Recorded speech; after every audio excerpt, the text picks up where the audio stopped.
영혼이 은총이고 수만 죄지 헛보니 슬픔 많은 이 세상로 천국으로 와도다.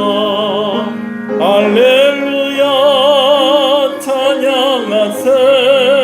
내 모든 대상 받고 주 예수와 동행하니 그 어디나 하늘나라 주의 얼굴 뵙기 전에 멀리 뵈던 하늘나라 내 맘속에 이뤄지니 날로 가깝도다. 할렐루야 찬양하세.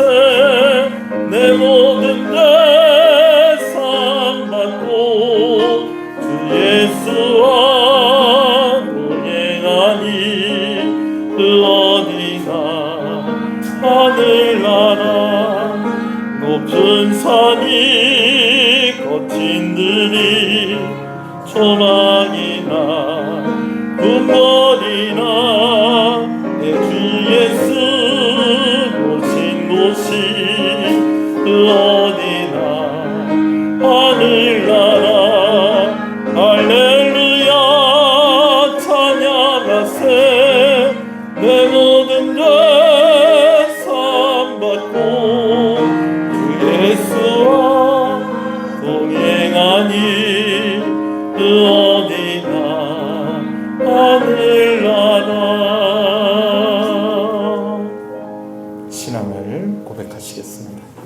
전능하사 천지를 만드신 하나님 아버지를 내가 믿사오며 그 외아들 우리 주 예수 그리스도를 믿사오니 이는 성령으로 잉태하사 국능녀 마리아에게 나시고 본디오 빌라도에게 고난을 받으사 십자가에 못 박혀 죽으시고 장사한 지 사흘 만에 죽은 자 가운데서 다시 살아나시며 하늘에 오르사 전능하신 하나님 편에 앉아 계시다가 저리로서 산자와 죽은 자를 심판으로 오시리라. 성령을 믿사오며 거룩한 공예와 성도가 서로 교통하는 것과 죄를 사해 주시는 것과 몸에 사는 것과 영원히 사는 것을 믿사옵나이다. 아멘. 하나님의 은혜를 감사합니다. 오늘도 우리가 예배의 자리에 나와 주의 이름을 부르게 하시고 찬송을 하게 하시는 것을 감사합니다.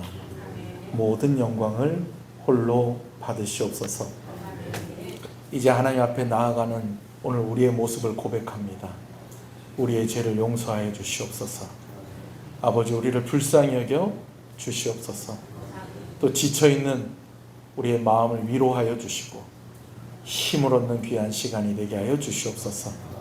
기도하고 있는 여러 기도의 제목들에 말씀을 통해서 응답받는 시간이 되게 하여 주시옵소서.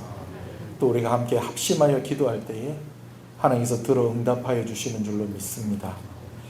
치료 중에 있는 성도들을 주께서 기억하여 주시고 회복이 필요한 가정 가운데에 하나님 은혜를 더하여 주시옵소서. 성경학교를 앞두고 있습니다. 이를 위해서 금식하며 기도하는 교사들과 준비하는 여러 손길들에 하나님께서 큰 은혜를 주시고 무엇보다도 생명의 역사가 일어나는 귀한 시간들이 되게 하여 주시옵소서. 시종을 주님께 의지하오며 예수님 이름으로 기도합니다. 아멘. 할렐루야. 우리 앞뒤 옆 사람 인사하시겠습니다. 잘 오셨습니다. 주 안에서 잘 되고 있습니다. 더 잘 됩니다. 갈수록 잘 됩니다. 반드시 잘 됩니다. 할렐루야. 함께 말씀을 보겠습니다. 사무엘상 17장 말씀입니다. 사무엘상 17장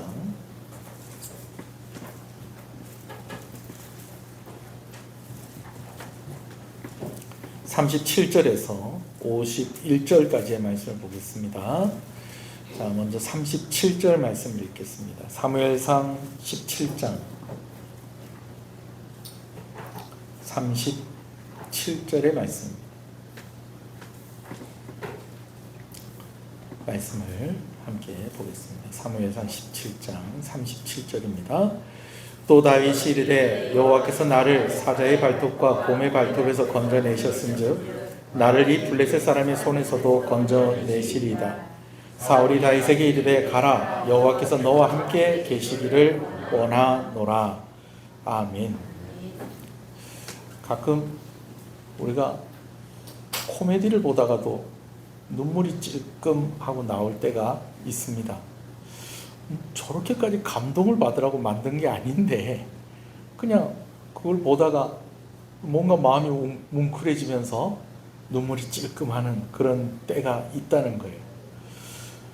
요즘은 또 CF 같은 걸 또 얼마나 또 감동적으로 또 만듭니까? 그래가지고 가끔 유튜브에도 보면 감동적인 CF 그래갖고 나오는데 뭔가 감동적인데 그게 결국은 뭐 하는 거예요? 물건을 팔기 위해서 광고하는 것이죠.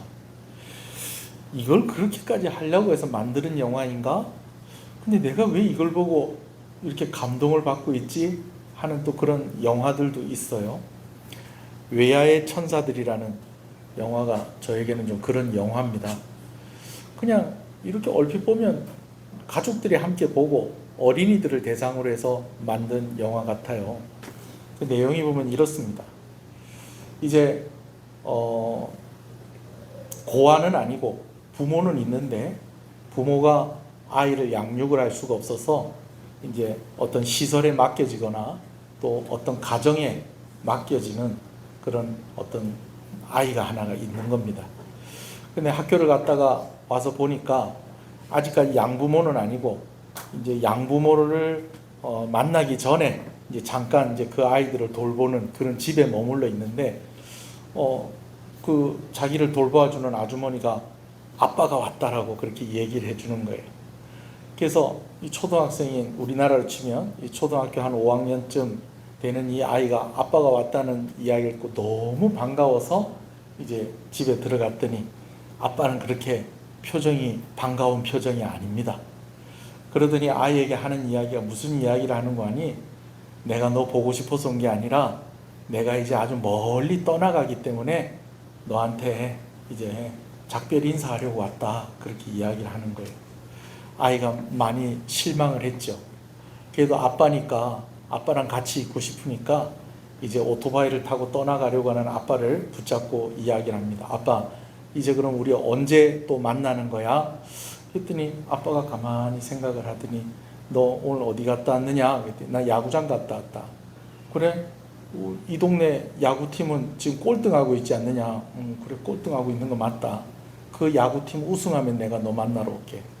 그리고 아빠가 오토바이 타고 가버려요. 아이는 순진하게 이런 생각을 합니다.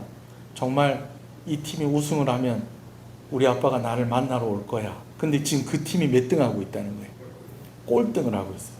근데 재밌는 것은 그 팀의 이름이 애너하임 엔젤스입니다.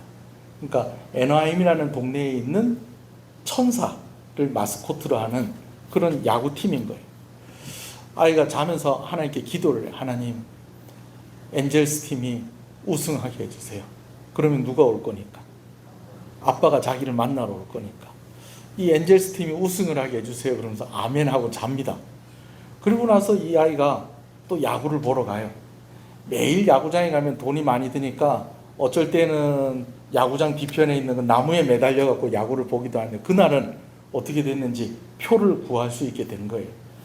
야구장에서 이제 표를 구해서 이렇게 보는데 여러분 꼴등 팀이 그냥 뻔하죠. 그 전날에도 어떤 일이 있었는 거 아니? 이제 외야수들끼리 서로 공을 잡으려고 하다가 둘이 충돌을 해요. 충돌을 해가지고 그냥 나갔던 주자들이 싹 다 들어와가지고 점수를 다 내준 겁니다. 감독이 터벅터벅 나가서 투수한테 야, 수고했다. 너 이제 들어가라. 그랬더니 투수가 하는 얘기가 실수는 쟤들이 했는데 왜 교체를 나를 하느냐. 그래서 감독한테 대듭니다. 그래가지고요, 그 투수하고 감독하고요, 몸싸움을 합니다. 원래 자기 선수하고 감독하고 싸우고 그러는 거 안 하거든요. 근데 지금 몇 등 하는 팀이다 보니까, 꼴등 하는 팀이다 보니까 그런 일들도 있게 되어지는 겁니다. 그래가지고 이제 신문에도 크게 나요. 감독이 선수하고 싸웠다. 어디가 싸우느냐? 꼴등하고 있는 엔젤스 팀이다. 그러면서 신문에 났는데, 여러분 그런데도요, 희한한 건요, 야구 좋아하는 사람은요 팀을 못 바꿉니다. 그 응원하는 그 팀을 계속 응원하는 거예요. 또 우리나라의 대표적인 팀이 있는데 뭐 얘기하진 않겠습니다. 계속 꼴등을 해도 응원하는 거예요. 이 아이도 그래요. 그 집에 자기 말고 자기보다 더 어린 흑인 아이가 하나가 있는데, 그 아이하고 같이 또 야구장에 간 겁니다. 야구장에 갔는데 다른 때 야구장 간 거하고는 이제는 목표가 달라진 거예요. 제발 이기면 좋겠다. 지면 좋겠다. 꼭 이겨야 되는 거예요. 왜? 이겨서 우승을 해야지 누가 오니까? 아빠가 오니까. 그래갖고 그 야구장에 가서도 그날도 별로 분위기가 안 좋아요. 별로 분위기가 안 좋고 그렇게 하는데 보니까 투수도 막 좀 이상한 투수가 나와서 공을 던지고, 선수들도 그냥 뭐 방망이를 휘두르는데 다 그냥 뭐 헛스윙만 하고 있고. 근데 이 아이는 간절한 마음으로 또 기도를 하는 거예요. 하나님, 엔젤스 팀이 이기게 해주세요. 우승하게 해주세요. 그러면서 기도를 하는데 놀라운 것은요, 외야로 공이 슉 하고 날아가는데, 이거는 그대로 날아가면은 이제 펜스를 탁 맞는 그런 공입니다. 이런 펜스를 딱 맞으면 어떻게 되냐, 그게 2루타가 돼요. 근데 주자들이 나가 있는데 펜스로 날아가는 그 정도로 공이 쭉 잘 나가려고 하는데, 이 외야수가요 갑자기 놀라운 점프를 합니다. 진짜 막 각도가 막 이렇게 막, 평소 때 그렇게 수비를 못하고 옆에 있는 다른 수비수하고 막 충돌하고 하던 그런 수비수가 갑자기 놀라운 점프를 하더니 그 공을 잡아내는 거예요. 근데 거기에 비밀이 있었던 거예요. 그 아이 눈에만 보이는 거예요.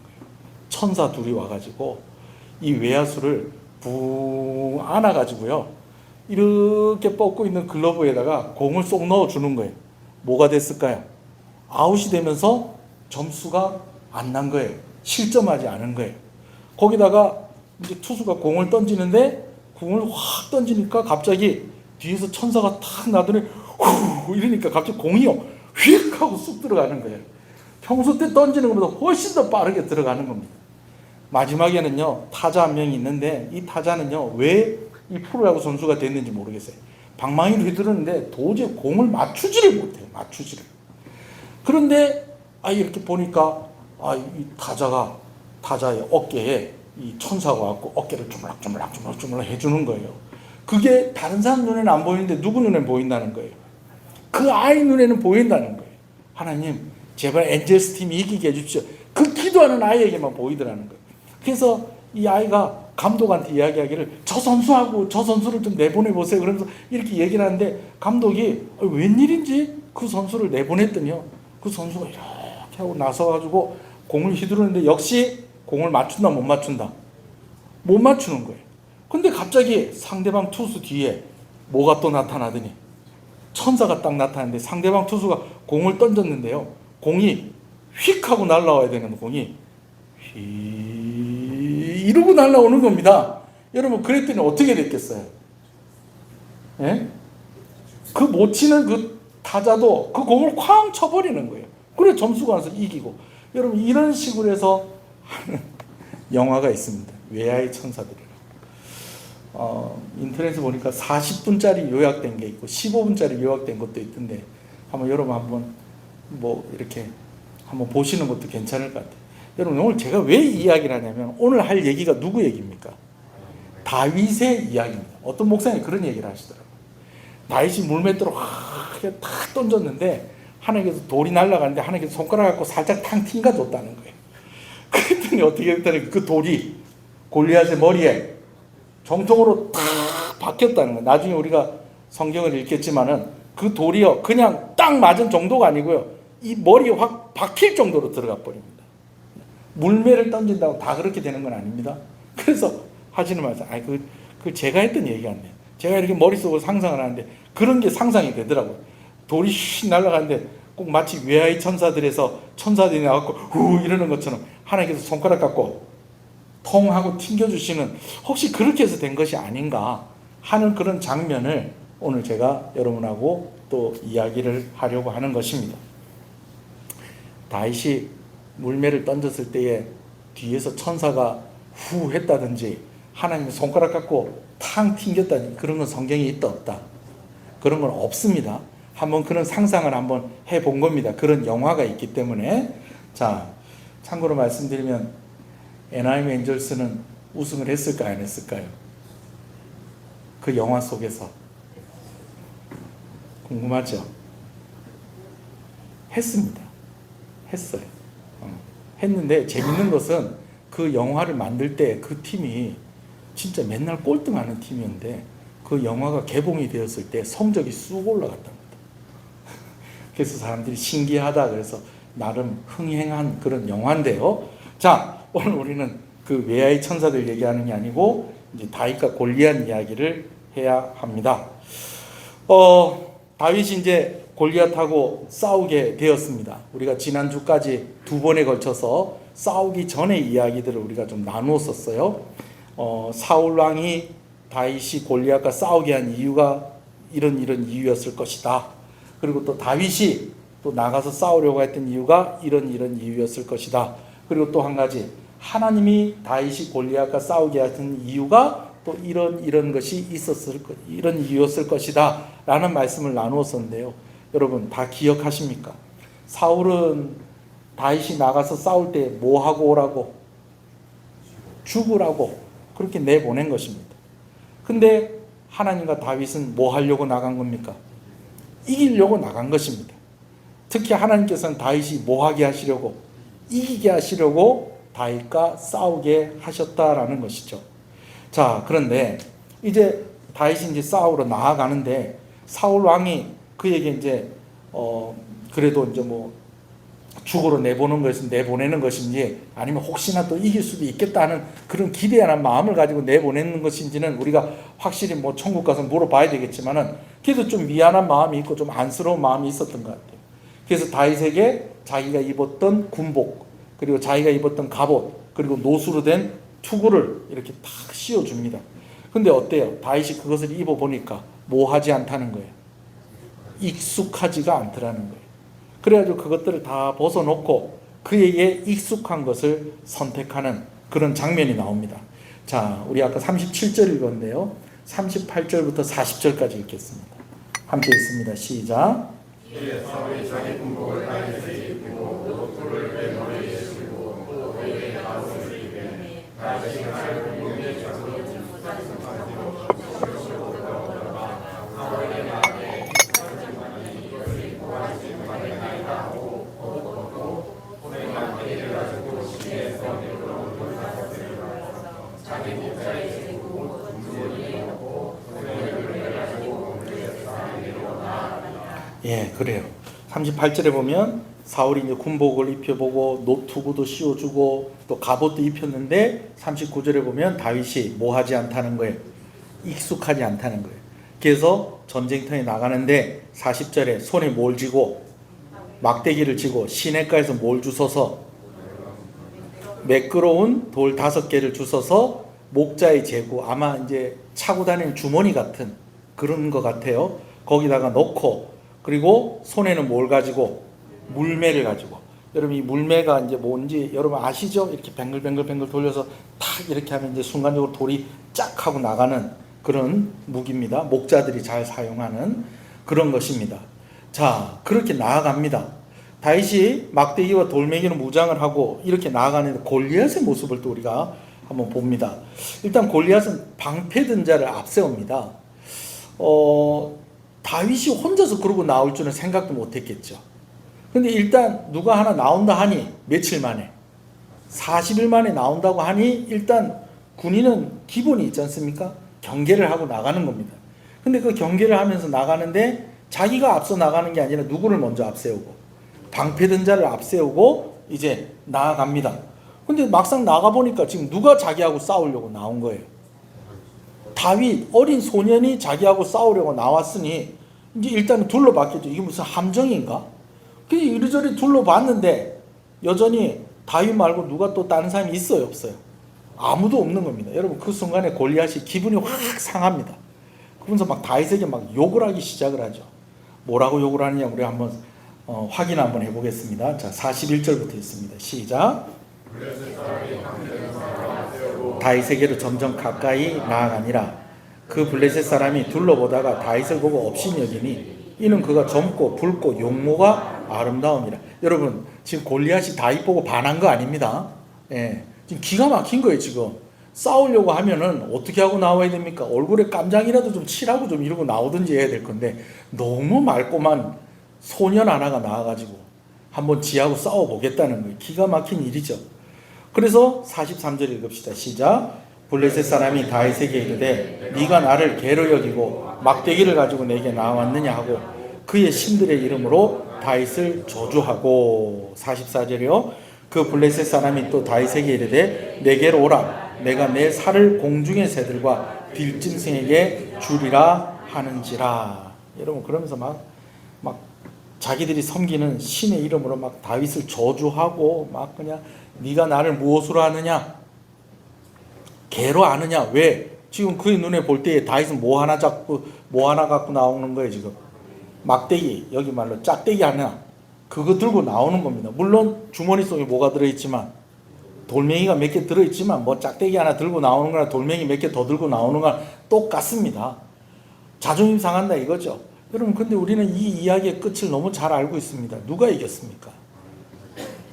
방패 든 자를 앞세우고 70kg이나 되는 갑옷을 입고 노투구를 쓰고 그렇게 나온 골리앗이 이깁니까? 막대기 들고 나온 다윗이 이깁니까? 다윗이 이겼다라는 것입니다. 다윗이 그냥 말을 잘해서 하는 말이 아니라요, 하나님께서 그에게 용기를 주시고 할 말을 주셔서 그것이 성경에 기록되어 있는 것을 봐요. 45절, 46절, 47절을 또 읽겠습니다. 시작. 다윗이 블레셋 사람에게 이르되 너는 칼과 창과 단창으로 내게 나아오거니와 나는 만군의 여호와의 이름 곧 내가 모욕하는 이스라엘 군대의 하나님의 이름으로 내게 나아가노라. 여러분 저는 참 이런 것도 참 궁금해요. 난 좀 이상한 사람인가 봐요. 설마 다윗이 변성기는 지났겠죠? 그래도 우리가 한 15살 정도 생각을 하고 있잖아요. 그죠? 근데 다윗이 변성기 안 지났으면 이거 상당히 좀 재밌는 장면이 돼요. 뭐냐면 변성기가 딱 지났으면 너는 칼과 창과 단창으로 내게 나오거니와 나는 만군의 여호와의 이름으로 내게 나간다. 이렇게 좀 멋있게 이렇게 나올 건데 변성기 안 지나갔으면 너는 칼과 단창으로 나오나 이런 식으로 나오지 않겠어요? 예? 아이고 참 그래요. 46절 읽읍시다. 또 오늘 여호와께서 너를 내 손에 넘기시리니 내가 너를 쳐서 내 목을 베고 블레셋 군대의 시체를 오늘 공중의 새와 땅의 들짐승에게 주어 온 땅으로 이스라엘의 하나님이 계신 줄 알게 하겠고. 47절이요. 또 여호와의 구원하심이 칼과 창이 있지 아니함을 이 무리에게 알게 하리라. 전쟁은 여호와께 속한 것인즉 그가 너희를 우리 손에 넘기시리라. 여러분 이거는 하나님께서 다윗의 입에 넣어준 말 같아요. 아무리 말을 잘하는 아이도 이렇게까지 멋있게 말을 할 수는 없는 것 같아요. 뭐 삼국지나 그런 것 같은 경우에 나중에 소설가들이 이렇게 거기다 살을 덧붙여서 그 사람을 더 멋있게 만들었는데 여러분 성경에 있는 건 덧붙이면 안 되잖아요. 다윗이 이렇게 이야기하면서 싸우러 나갔다는 것입니다. 여러분 이것은요 하나님께서 그에게 이렇게 말하게 하신 것입니다. 아멘이십니까? 자 여러분 하나님을 믿는 사람들이 이렇게 할 수 있으면요 이렇게 한 것 자체가 승리입니다. 아멘이십니까? 때로 혹시 하나님이 다른 뜻이 있어서 싸움에서 지게 되더라도 그 전에 이런 마음을 가지고 이런 고백을 가지고 이런 선포를 하면서 싸우러 나갔었다. 여러분 그러면 이미 이건 이긴 겁니다. 예수 믿는 사람에게 이건 이긴 거예요. 싸워보지도 않고 시도해보지도 않고 지는 사람들이 있는 거예요. 오늘 예수 믿는 사람에게 이기는 건 뭐냐면 내가 골리앗하고 싸워서 내가 그냥 막 엉망으로 얻어맞고 여러분 이럴 수도 있다는 거예요. 근데 일단 골리앗에게 싸우러 나가면서 뭐라고 얘기하는 거예요? 내가 만군의 여호와의 이름으로 나간다. 하나님께서 오늘 나를 이기게 하실 것이다. 라고 하면서 하나님을 의지하고 그 일을 감당하고 있다면 여러분 이미 여러분은 이기고 계시는 것입니다. 아멘이십니까? 그래서 그날 그냥 막 엉망으로 얻어 터졌더라도 또 다시 일어나서 나는 하나님의 이름으로 일어난다. 하나님이 나와 함께 하신다. 오늘 내가 하나님이 모욕을 당하고 하나님의 군대가 이런 치욕스러운 상황 가운데 있는 거 난 못 참겠다. 여러분 그렇게 일어난다면 그건 지금 우리가 이기고 있는 것입니다. 그걸 오늘 우리의 삶에 조금 좀 대입을 해보면 이런 거예요. 힘들고 어려워도 예배의 자리를 지키고 기도의 자리를 지키고 여전히 하나님 의지하고 있으면 여러분 지금 이기고 있는 겁니다. 아직까지 해결이 안 됐는데요. 해결될 겁니다. 반드시 해결될 것입니다. 할렐루야. 그러나 문제는 오늘 내가 이기고 있느냐 지고 있느냐 하는 것입니다. 오늘 내가 좀 어렵고 힘들고 상황이 좋지 않아도 하나님 오늘 나와 함께 하신다. 이 고백하고 있으면 이기고 있는 것입니다. 아멘이십니까? 옆 사람한테 얘기해 주세요. 오늘 여기 오신 거 보니까 이기고 있는 거 맞습니다. 할렐루야. 아이들 키우다 보면은 애들이 나가서 싸웠다는 얘기 들을 때가 있잖아요. 그죠? 그럴 때 있잖아요. 저도 아들이 있다 보니까 한 번씩 오늘 우리 아들이 싸웠다는 얘기를 한 번씩 들을 때가 있었어요. 조그만할 때, 애가 작을 때. 여러분 그럴 때 뭐라고 아이한테 이야기를 해주십니까? 오늘 저희 어머니가 외출을 하셔서 안 오셨는데 저희 어머니가 우리 아들한테 그러더라고요. 힘으로 안 되면 돌멩이를 주워갖고 때려라.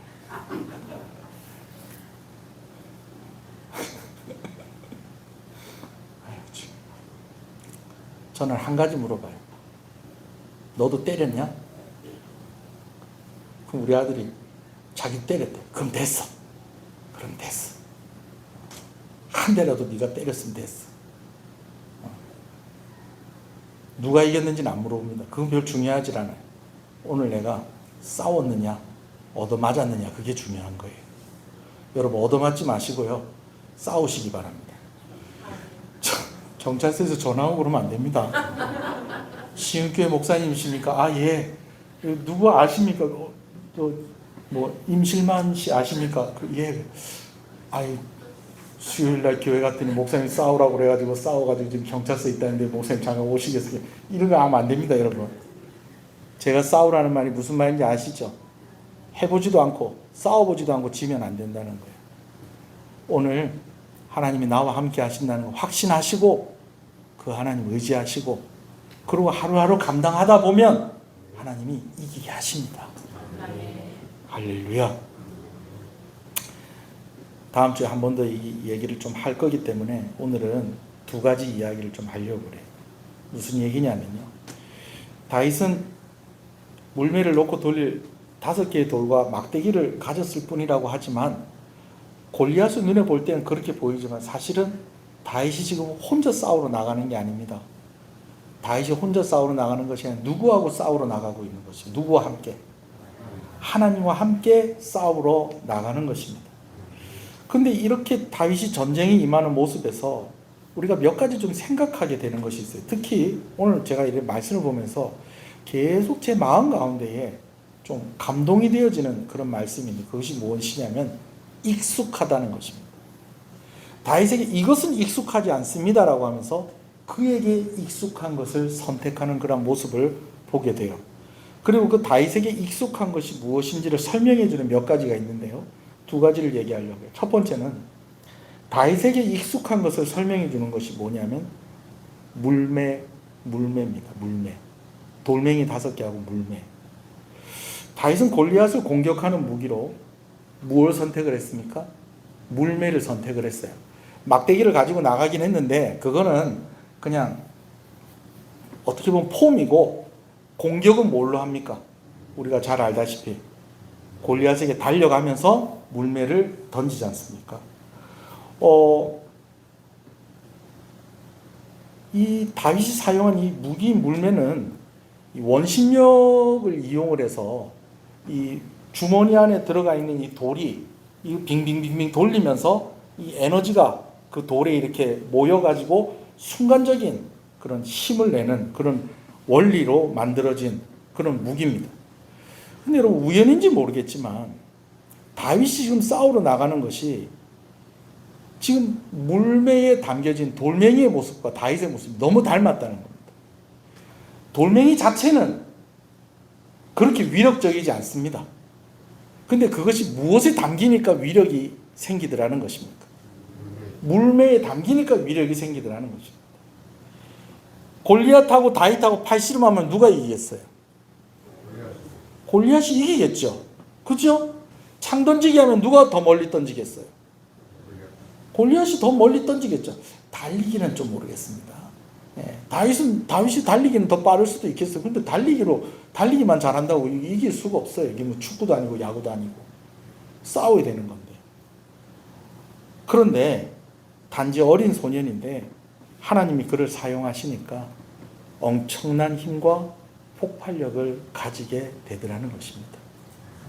여러분 오늘 여러분들이 하나님의 손에 들려 쓰이면요 폭발적인 힘이 여러분들을 통해서 나온다는 것을 믿으시기 바랍니다. 익숙한 것인데 다윗에게 너무 익숙한 것인데 그게 하나님의 손에 들려 있을 때는 특별한 것이 되고 사람들이 볼 때는 그게 특별한 것이 되었다라는 것입니다.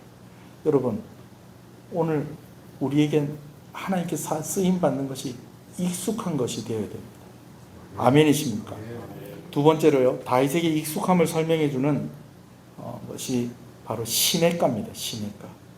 시냇가를 볼 때는 우리가 두 가지 메시지를 생각을 해볼 수가 있겠어요. 첫 번째는 다윗에게 시냇가는 양을 치는 곳이기도 하고 그가 쉬는 곳이기도 하지만 다윗에게 시냇가는 예배하는 자리다라는 것입니다.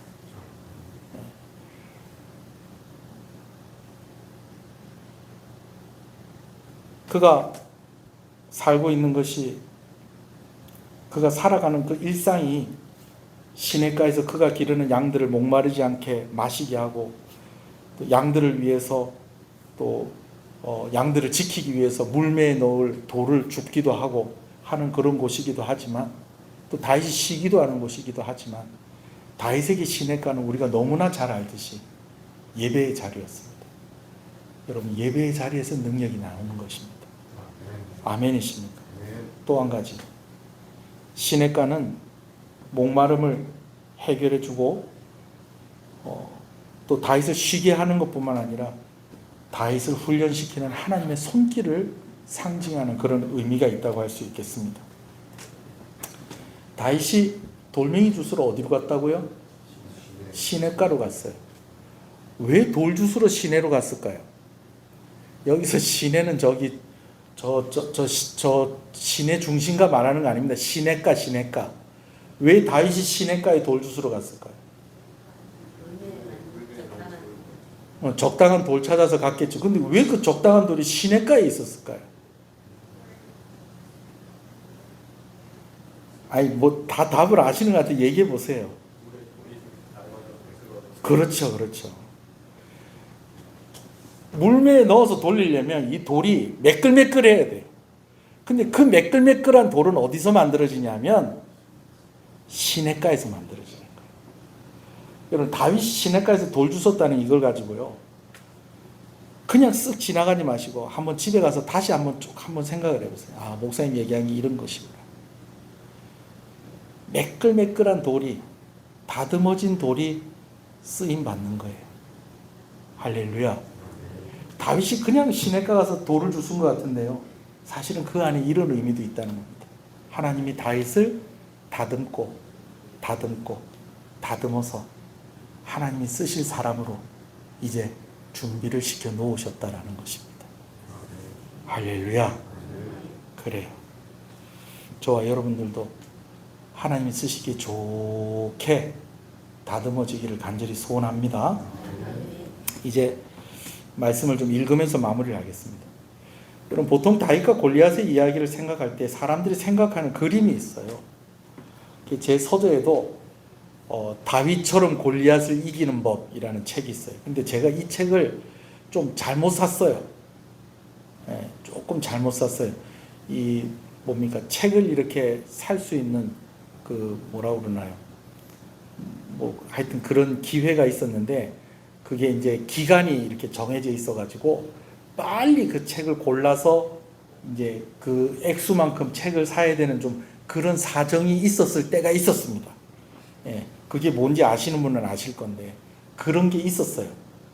여민동락 뭐 이렇게 해가지고 카드가 나와가지고 그거 가지고 그래서 아이들 책도 사면서 또 이제 아이들 책을 고르면서 나도 좀 보고 싶은 책을 골라야 되는데 돈이 남다가 보니까 이게 또 다윗하고 골리앗 이 제목이 있길래 진짜 마지막 날에 고르다 보니까 어떻게 책을 딱 골랐는데 나중에 배송이 돼서 와서 보니까 내용이 제가 원했던 그런 내용이 아니에요.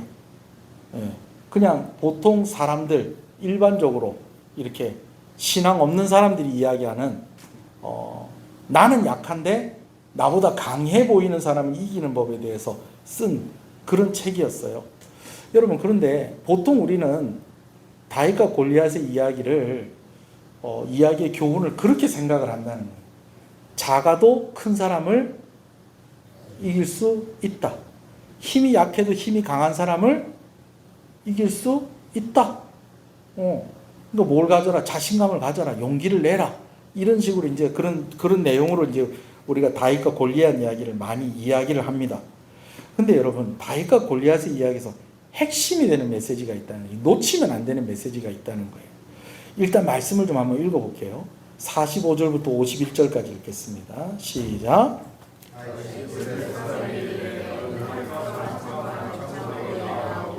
나는 만군의 여호와의 이름 곧 내가 모욕하는 이스라엘 군대의 하나님의 이름으로 내게 나아가노라.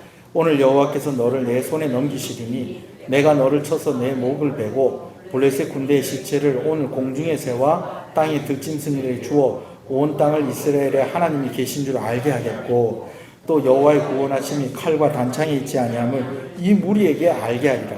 전쟁은 여호와께 속한 것인즉 그가 너희를 우리 손에 넘기시리라. 자, 다윗이 혼자 나가는 것이 아니라 지금 누구랑 같이 싸우러 나가는 거라고요? 하나님과 함께 나가는 겁니다. 자기 힘으로 이겨보겠다는 거예요. 하나님이 주시는 능력으로 이겨보겠다는 거예요. 하나님이 주시는 능력으로 이겨보겠다는 것입니다. 그렇게 잘 감당하시고 싸워서 이기시는 여러분 되시길 소원합니다. 자, 어떻게 되는가 보십시다. 48절이요. 블레셋 사람이 일어나 다윗에게로 마주 가까이 올 때에 다윗이 블레셋 사람을 향하여 빨리 달리며 점점점 이제 그들 간의 거리가 좁혀져 가는 것입니다. 자, 그런데요, 여러분, 거리가 좁혀져 가면은 오히려 힘 있는 사람이 더 유리해요. 근데 오히려 다윗은 뭐 하고 있습니까? 골리앗을 향해서 달려갑니다. 자, 49절이요. 손을 주머니에 넣어 돌을 가지고 물매로 던져 블레셋 사람이 이마를 치매 돌이 그의 이마에 박히니 땅에 엎드려집니다. 그러니까 보면 우리가 다윗이 뱅글뱅글 이렇게 돌리면서 살금살금 골리앗에게 간 것보다는 막 달려가면서 꺼내가지고 막 이렇게 돌리는 게 이게 더 맞는 그림 같아요. 그죠? 오늘 말씀을 볼 때는. 자, 어떻게 되는가 보십시다. 51절입니다. 시작. 다윗이 달려가서 블레셋 사람을 밟고 아니죠. 자, 50절 시작. 다윗이 이같이 물매와 돌로 블레셋 사람을 이기고 그를 쳐. 예. 49절 안 읽었네요. 그죠? 49절 시작. 손을 주머니에 넣어 돌을 가지고 물매로 던져 블레셋 사람이 이마를 치매 돌이 그의 이마에 박히니 땅에 엎드려지니라. 다윗이 이같이 물매와 돌로 블레셋 사람을 이기고 그를 쳐 죽였으나 자기 손에는 칼이 없었더라. 분명히 골리앗에게 뭘 했습니까? 내가 너를 죽이고 뭐 하겠다? 목을 베겠다 그랬거든요. 근데 칼이 없어요. 그래서 어떻게 하는가? 51절이요. 다윗이 달려가서 블레셋 사람을 밟고 그의 칼을 그 칼집에서 빼내어 그 칼로 그를 죽이고 그의 머리를 베니 블레셋 사람들이 자기 용사의 죽음을 보고 도망하는지라. 마지막 메시지가 오늘 다윗과 골리앗의 싸움의 메시지의 가장 큰 핵심입니다. 뭐냐면요, 다윗이 지금 누구를 이겼습니까? 골리앗을 이겼습니다. 그런데 다윗이 골리앗을 이긴 것이 이스라엘이 누구를 이긴 것이 되어버립니까? 블레셋을 이긴 것이 되어버립니다. 다윗의 승리가 누구의 승리가 됩니까? 이스라엘의 승리가 됩니다. 여러분, 오늘 이런 은혜가 이미 우리에게 있습니다. 예수 그리스도의 승리가 우리의 승리입니다. 할렐루야. 예수 그리스도께서 십자가에 달려 죽으시고 고난을 당하심으로 죄와 사망의 권세를 이기셨는데, 부활하심으로 그 모든 권세를 이기시고 우리의 모든 죄를 해결하셨어요. 누가 승리하셨다는 거예요? 예수님 승리하셨는데 오늘 우리가 승리한 것입니다. 다윗이 승리했는데 이스라엘이 승리한 것이 되어버렸습니다. 여러분, 이런 일들이 여러분 가운데 많이 일어나기를 소원합니다. 여러분들이 이긴 것 때문에 여러분 가정이 이긴 것이 되어지기를 소원합니다. 오늘 우리 교회가 이긴 것 때문에 통영 시내에 있는 교회들이 다 이긴 것이 되어지기를 소원합니다. 오늘 다윗의 승리가 이스라엘의 승리가 되었다는 것, 다음 주에 조금 더 자세하게 이야기를 나누도록 하겠습니다. 오늘 말씀 생각하면서 몇 가지 좀 기도하도록 하겠습니다. 먼저 좀 말씀 감사한 것은 수술이 잘 되었다고 소식이 왔습니다. 생각보다 좀 수술이 좀 많이 까다로웠다고 합니다. 저희 이모님 말씀드리는 겁니다. 이제 폐 쪽에 이제 떼어내는 것인데, 이 위치가 거기에 이렇게 뭐라고 그러나요? 복강경이라고 그러나요? 내시경이라고 그러나요? 그게 이제 들어가기 위해서는 심장도 조금 잘라내야 되고 여러 기관들을 조금씩 좀 잘라내면서 들어가야 되는 아주 좀 복잡한 그런 것이고, 또 떼어내고 보니까 또 혹시 암이 아니지 않을까 하는 것을 기대하는 마음이 있었는데 암이 맞더라는 거예요. 그래서 계속해서 여러분들이 좀 기도를 좀 해주시면 좋겠고요. 일단 첫 번째 수술은 잘 되었다. 여러분 그렇게 이해해 주시면 좋겠고, 김옥경 집사님, 우리 아들, 키 큰 아들 있잖아요. 잘생긴 아들. 축구를 하는데 이 골키퍼를 하는데 하필이면 이 손가락이 이 문제가 좀 생겨가지고 잠깐 뭐 깁스하고 하면은 괜찮겠지 했는데, 다시 병원에 가서 보니까 이 철심을 박아서 이제 조금 수술을 해야 된다고 합니다. 금요일 날에 수술을 할 예정인데, 여러분 이 손가락에 철심을 박는다는 얘기는 저도 처음 들어봐요. 네. 그래서 잘 되어질 수 있도록 먼저는 좀 우리가 여러 가지 우리 아픈 이들을 위해서 좀 기도했으면 좋겠고요. 또 한 가지는 우리 성경학교 위해서 여러분 기도했으면 좋겠습니다.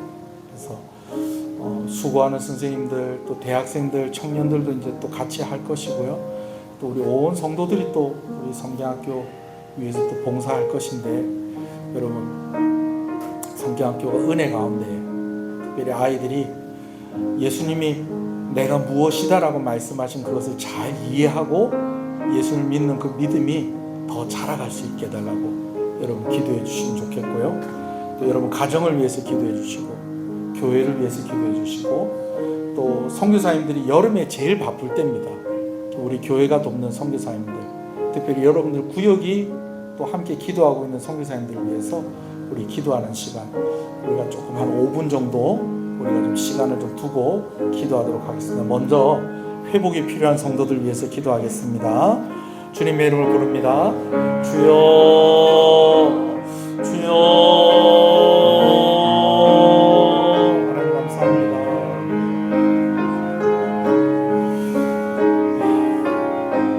아버지, 회복이 필요하고 하나님의 손길이 필요한 이들을 위해서 기도하고 수술이 잘 되게 하셨다. 그러나 아버지 소식을 듣게 하시면서 감사합니다. 이후의 치료의 과정들 속에서 하나님께서 간섭하여 주시옵시고, 지금 제일 아플 때고 제일 힘들 때인데 하나님께서 위로하여 주시고 힘 주시는 것들을 소원합니다. 귀한 아들 손가락 수술을 받을 때에 또 하나님께서 함께해 주셔서 아버지가 잘 감당할 수 있게 하여 주시옵시고, 깨끗하게 온전하게 나음을 입을 수 있도록 하나님께서 함께해 주시고, 모든 치료의 과정 가운데에 필요한 것들 하나님께서 채워주시기를 간절히 소원합니다. 계속해서 기도할 때에 성경학교를 위해서, 또 여름 교육기간 우리 수련회를 위해서 우리 자녀들을 위해서 기도하겠습니다. 주님의 이름을 부릅니다. 주여, 주여, 주여.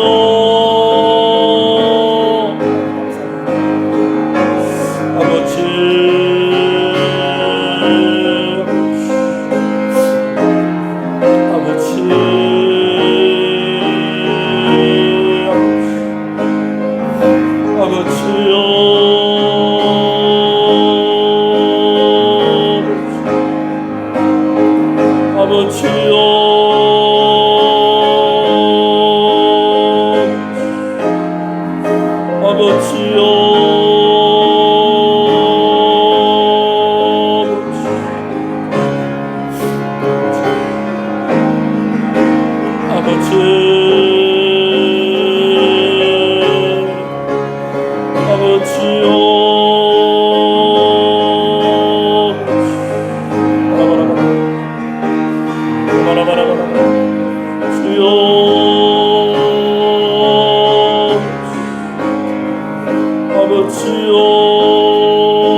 교회와 선교사님들을 위해서 기도하겠습니다. 주님의 이름을 부릅니다. 주여, 주여.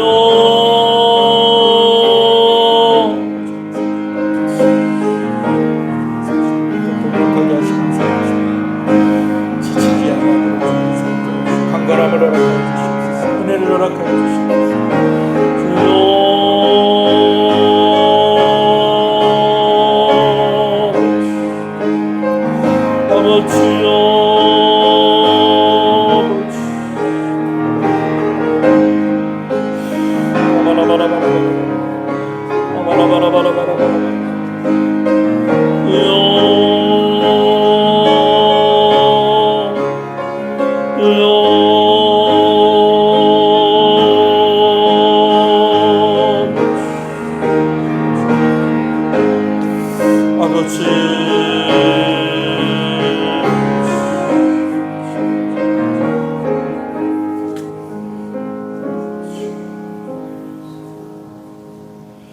하늘에 계신 우리 아버지여, 이름이 거룩히 여김을 받으시오며 나라의 임하옵시며 뜻이 하늘에서 이룬 것 같이 땅에서 이루어지이다. 오늘 우리에게 일용할 양식을 주옵시고 우리가 우리에게 죄 지은 자를 사하여 준 것 같이 우리 죄를 사하여 주옵시고 우리를 시험하지 말게 하옵시고 다만 악에서 구하옵소서. 대개 나라와 권세와 영광이 아버지께 영원히 있사옵나이다. 아멘.